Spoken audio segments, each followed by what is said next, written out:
L'actualité de la santé à présent avec aujourd'hui une journée de réflexion sur les greffes et les dons d'organes. C'est un problème toujours aussi important. 20 000 personnes attendent une greffe.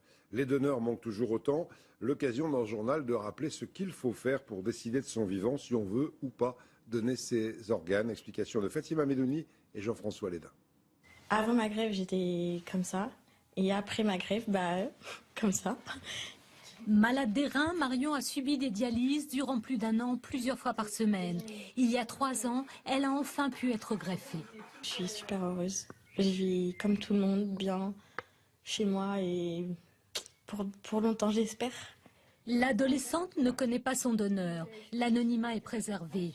Les organes pouvant être greffés sont nombreux, comme le rein, le cœur, les poumons ou encore une partie des intestins, mais aussi des tissus comme la cornée. Il n'y a pas de limite d'âge, mais bien entendu, certaines pathologies peuvent limiter la possibilité de don.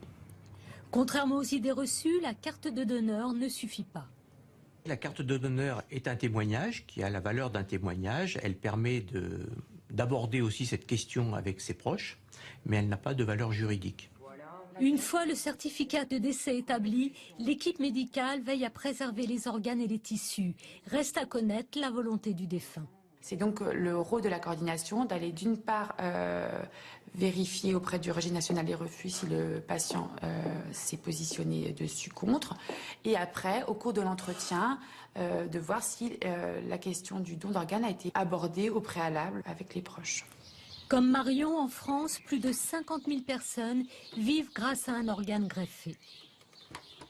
Ce que je peux dire aux gens, c'est que donner un organe, c'est donner une nouvelle vie à quelqu'un.